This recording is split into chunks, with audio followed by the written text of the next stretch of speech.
बिस्मिल्लाहिर्रहमानिर्रहीम। कारी लिबास जे बारे में तव्हांखे ॿुधाईंदुसि। कारी लिबास जे बारे में शींहं जी किताबनि में छा लिखियलु आहे। सभ खां पहिरियां हिन शख़्स जी ॻाल्हि ॿुधो, हे छा थो चए कारी लिबास जे बारे में, पहिरियों इन जो ॿुधो। सुन्नियों के बच्चे बच्चे को ये रटाया गया कि ये काला लिबास जो है ये जहन्नमियों का लिबास है, नाऊज़ु बिल्लाह मिन ज़ालिक। और पूछें ये लिखा कहां हुआ है, किस हदीस की किताब में लिखा हुआ है, तो वो ये कहेंगे कि उलमा फरमाते हैं। ठीकु आहे, हे तव्हां ॿुधो त हे चए थो त किथे लिखियलु आहे त सुन्नी वीचारा चवंदा आहिनि त असां उलमा चवंदा आहिनि। ठीकु आहे, उलमा छा चवंदा आहिनि त कारो लिबास जहन्नमियुनि जो लिबास आहे। हिन इहा ॻाल्हि कई आहे। चलो ठीकु आहे, हिन जी तकलीद में हिन जी जेका ॿी शागिर्द ॼाणी आहे उहा छा थी चए, उन जी ॿुधो। जहन्नमियों का लिबास हम नहीं पहन सकते। काला लिबास तो है ही जहन्नमियों का लिबास। ये आपने कहाँ पढ़ा है? हमारे माँ बाप ने बताया है। उन्होंने कहाँ पढ़ा? यकीनन उन्होंने अपने बड़ों से सुना होगा। रसूलुल्लाह सल्लल्लाहु अलैहि वसल्लम की चादर का रंग काला, पगड़ी का रंग काला, जुब्बे का रंग काला, झंडे का रंग काला, गलाफे काबा का रंग काला, और सबसे मशहूर हदीस कि खुरासान से काले रंग के झंडे आते हुए देखो तो उनमें शामिल हो जाना।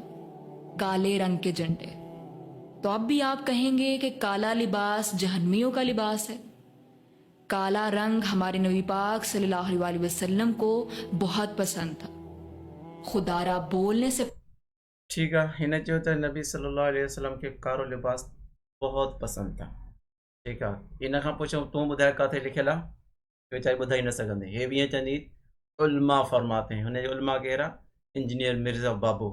हिन जो हे बाबू आहे, चवंदी त इंजीनियर मिर्ज़ा ईअं चयो आहे। हिनखे पाण खे ख़बर न हूंदी, इन जे लाइ हू सुबुह में छा थी चए, कारो लिबास काबतुल्लाह जो आहे, इन करे पसंदीदा आहे। नबी सल्लल्लाहु अलैहि वसल्लम कारी पगड़ी मुबारक पाती आहे, इन करे नबी सल्लल्लाहु अलैहि वसल्लम कारो लिबास आहे। तव्हां दावा इहा था कयो त नबी सल्लल्लाहु अलैहि वसल्लम जो कारो लिबास पसंदीदा लिबास आहे। तव्हां दलील में उहा ई शइ आणो त पसंदीदा जा लफ़्ज़ हुजनि, त नबी सल्लल्लाहु अलैहि वसल्लम चयो हुजे त मुंहिंजो पसंदीदा लिबास आहे, या नबी सल्लल्लाहु अलैहि वसल्लम कारे लिबास पाइण जो हुकुम ॾिनो हुजे, या ताक़ीद कई हुजे, या कंहिं लिखियो हुजे त नबी सल्लल्लाहु अलैहि वसल्लम जो हीउ पसंदीदा लिबास आहे, कंहिं ॿिए कंहिं चयो हुजे। लेकिन हिननि इहा दावा करे छॾी, उन ते हिन वटि को दलील आहे। हिननि खां पुछो त इहो कंहिं चयो आहे त कारो लिबास जहन्नमियुनि जो लिबास आहे? छा सुन्नियुनि पंहिंजे किताब लाइ चयो आहे, या पंहिंजी मसलिक अहले सुन्नत में इहो कारो लिबास पाइण जहन्नमियुनि जो लिबास आहे? त हे इहो बि न ॿुधाए सघंदा। छो त अहले सुन्नत वारा दावा छा था कनि? अहले सुन्नत वारनि जी दावा इहा आहे त कारो लिबास जेको आहे जहन्नमियुनि जो लिबास आहे। इहे शीयनि पंहिंजे किताबनि में लिखी आहे, ऐं शीयनि जी मुअतबर तरीन किताबनि में इहा ॻाल्हि लिखियलु आहे। अॼु ॾींहं ताईं कंहिं बि आलिम इहा ॻाल्हि न लिखी आहे त सुन्नियुनि वटि इहा ॻाल्हि लिखियलु आहे। कंहिं बि आलिम का अहिड़ी का हिकु वीडियो बि नथा ॾेखारे सघनि जेॾी हिननि वरी ॿिन्ही चैलेंज कई आहे न त सुन्नियुनि खे इहो रटायो वियो आहे। सुन्नियुनि खे रटायो न वियो आहे, सुन्नियुनि वटि तमामु ज़बरदस्त दलाइल आहिनि इन मौजूद ते। शीयनि जे किताबनि जा जेको आहिनि सो दलील आहिनि त शीयनि जे किताबनि में इहा ॻाल्हि लिखियलु आहे त कारो लिबास जहन्नमियुनि जो लिबास आहे। मां तव्हांखे ॾेखारींदुसि अॻिते हली, पर हिननि जेका दावा कई आहे, हिननि हिक ॿिए जी ॿुधी ॻाल्हि ते, ऐं ज़रूरु हिननि खे ख़बर हूंदी छो त अॼुकल्ह इंटरनेट जो दौरु आहे, ऐं कई उलमा जेको आहे बाक़ाइदे शीयनि जी किताब ॾेखारे चुका आहिनि। जिन उलमा इहा ॻाल्हि कई आहे त कारो लिबास जहन्नमियुनि जो लिबास आहे, उन्हनि सिर्फ़ु एतिरी ॻाल्हि न कई आहे, उन्हनि इहा ॻाल्हि बि ज़रूरु कई आहे त इहा ॻाल्हि शीयनि जे किताबनि में लिखियलु आहे, ऐं इहा ॻाल्हि मल्ला यहज़ुरुल फ़क़ीह में लिखियलु आहे। इहा ॻाल्हि शीय जी किताब उसूल काफ़ी में लिखियलु आहे। इन्हनि जा इहे मुअतबर तरीन किताब आहिनि। उसूल अरबा जा जीअं असां वटि साहे सिता जा किताब आहिनि न, अहिड़े नमूने हुननि वटि वरी उसूल अरबा जा 4 किताब आहिनि, जंहिंमां खां सभ खां वधीक मुअतबर किताब हिननि वटि उसूल काफ़ी आहे, यानी अल काफ़ी, जामिया अल काफ़ी आहे। उनखां पोइ हिननि वटि मल्ला यहज़ुरुल फ़क़ीह किताब आहे, उनखां पोइ इस्तब्सार आहे।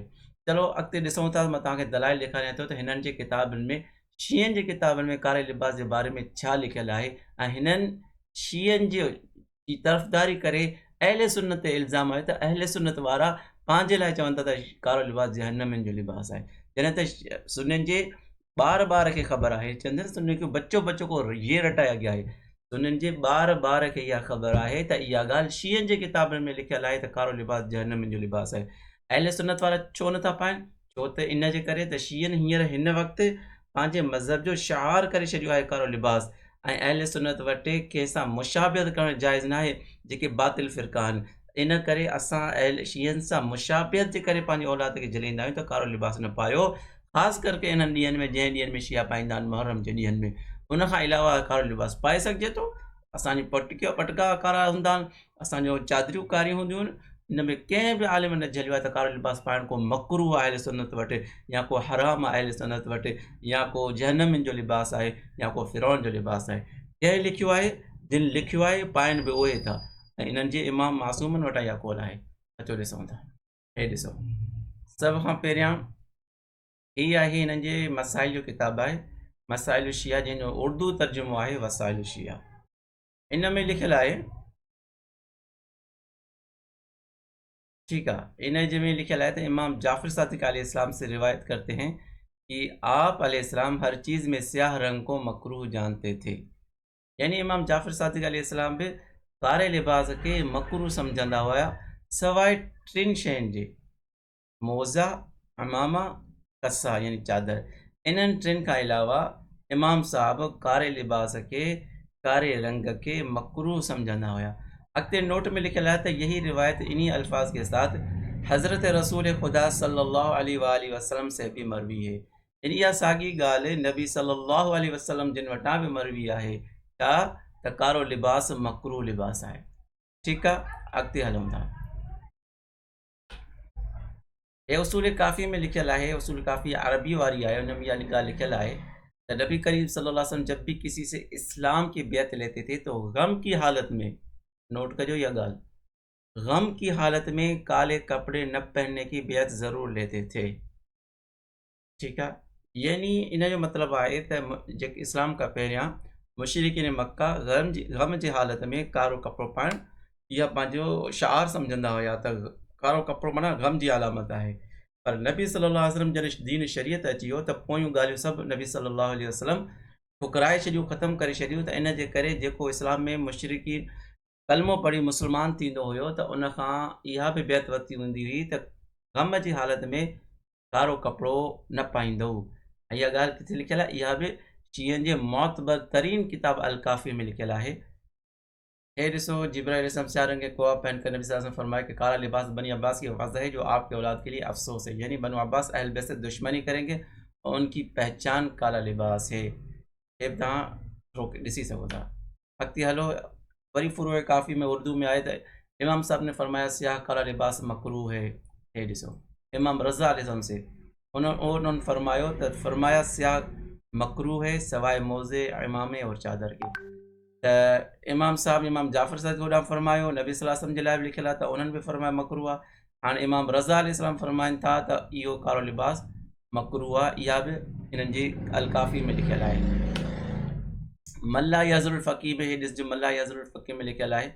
हाणे हिन में टे रिवायतूं आहिनि, तव्हां टई रिवायतूं ॿुधियो। पहिरियां सभ खां पहिरियां इमाम जाफ़र सादिक अलैहिस्सलाम कहाँ रिवायत थियल है तो इमाम जाफ़र सादिक अलैहिस्सलाम से स्याह टोपी में नमाज पढ़ने के मुतालिक दरियाफ्त किया गया तो आपने फरमाया इसमें नमाज न पढ़ो, ये अहले जहन्नम का लिबास है।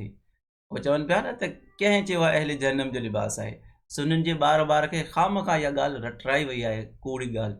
ॾिसो, हिननि जे मोतबर तरीन किताब में इहा ॻाल्हि लिखियलु आहे। मल्ला यज़रुल फ़क़ीह ॿिए दर्जे जो किताब आहे उसूल काफ़ी खां पोइ, उन में इमाम जाफ़र सादिक यानी इमाम मासूम खां, हिननि वटि त इहे मासूम आहे न त हिन जी ॻाल्हि ग़लति थी नथी सघे। इमाम मासूम खां इहा ॻाल्हि रटायल आहे त इमाम जाफ़र सादिक अलैहिस्सलाम अने उहे त एॾा त सख़्तु हुया कारे लिबास जे बारे में, चवंदा टोपीअ में बि कारी टोपी हुजे तॾहिं बि नमाज़ नथा पढ़ी सघो, छो जो इहो अहले जन्नम जो लिबास आहे। इहे केरु था फरमाइनि? फ़िक़्ह जाफ़िर वारनि खे इहा ॻाल्हि नोट करणु खपे त हू पंहिंजी फ़िक़्ह जाफ़िरा ते हलनि ऐं कारे लिबास पाइण खां रुकिजी वञनि, छो त उन्हनि जे इमाम मासूम इन्हनि खे इन ॻाल्हि खां झलियो आहे। अॻिते हलो, उन खां पोइ सैयदना अली रज़ी अल्लाह अन्हु जे बारे में छा था चवनि? अमीरुल मोमिनीन अलैहिस्सलाम जिन बातों की अपने असहाब को हिदायत करते थे उन्हें भी फरमाया कि स्याह लिबास न पहनो, न पहना करो, ये फ़िरौन का लिबास है। हाणे इमाम अली अलैहिस्सलाम में फरमाइनि था त कारो लिबास न पायो, पंहिंजे असहाब खे उहे झलींदा हुया, छाजे करे न पायो? उहे वरी सम्झंदा हुआ त फ़िरौन जेको आहे न उहो कारो लिबास पाईंदो, त कारो लिबास फ़िरौनी लिबास आहे, कारो लिबास जहन्नमी लिबास आहे।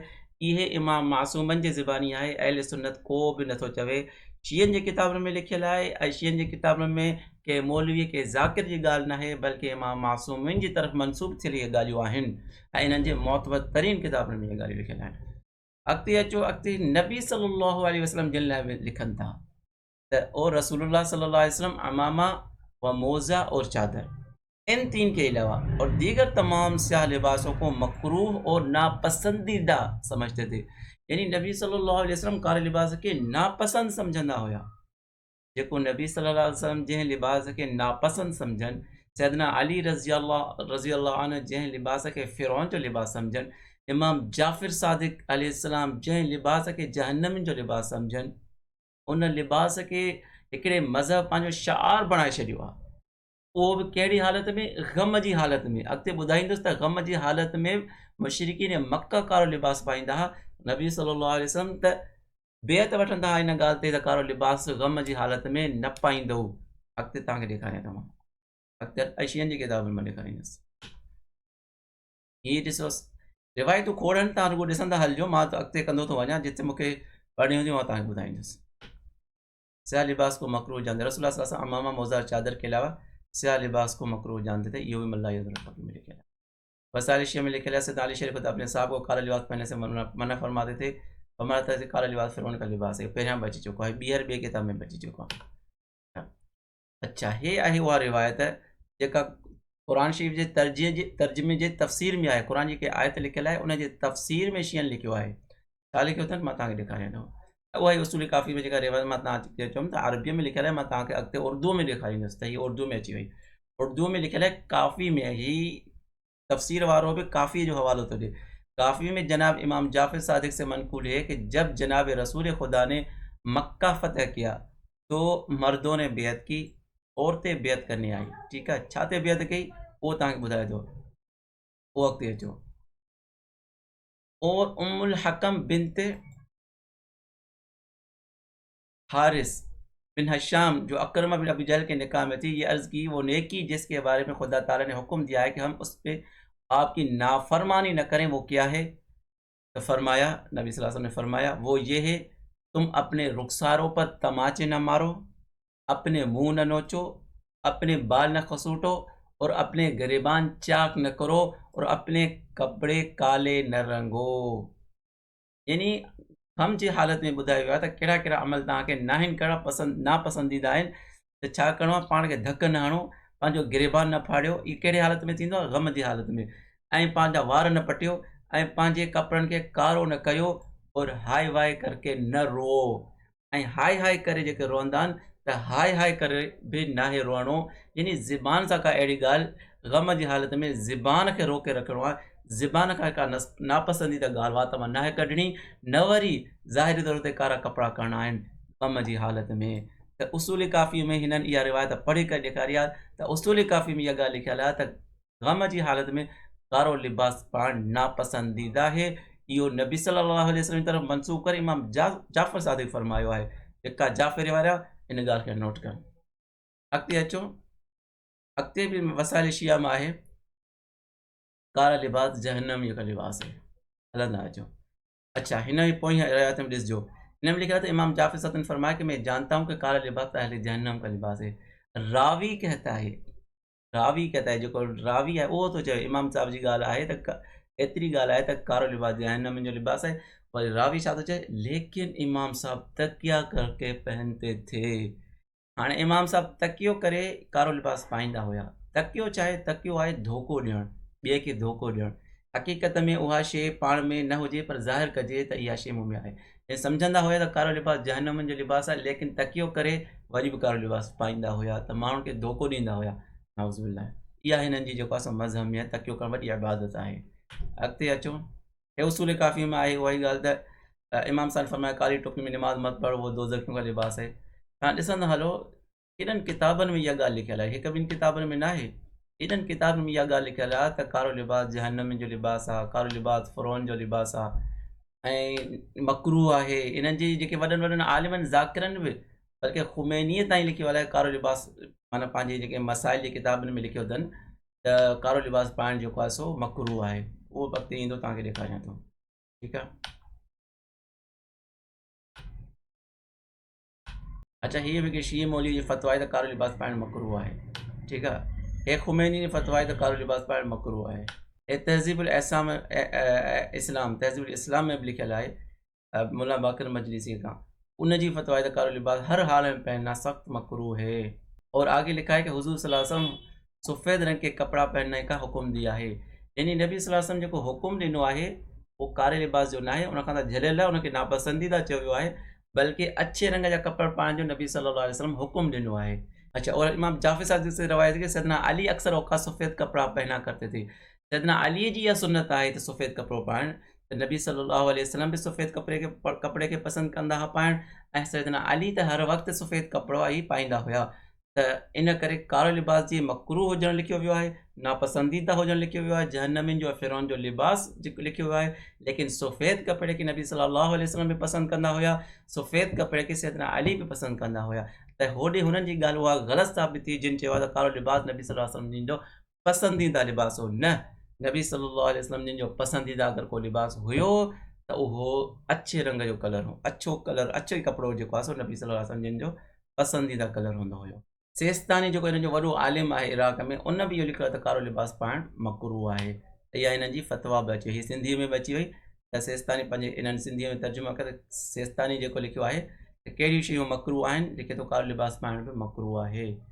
त मां तव्हांखे 30 रिवायतूं ॾेखारियूं आहिनि, 30 किताबनि में इहा ॻाल्हि लिखियल आहिनि त कारो लिबास पाइण सही न आहे हिननि वटि। अल्लाह ताला असांखे सही शयुनि ते अमल करण जी तौफ़ीक़ अता फ़रमाए ऐं इन्हनि फितननि फ़सादनि खां बचाए ऐं अहिड़नि सुन्नियुनि खां बचाए बज़ाहिर सुन्नी थी शीयत खे प्रोमोट कनि था ऐं शीयत खे जेको आहे सो फैलाइनि था। अहिड़नि फितननि खां बि अल्लाह से असांखे बचाए। वाख़िर दावाना अनिल हम्दुलिल्लाह।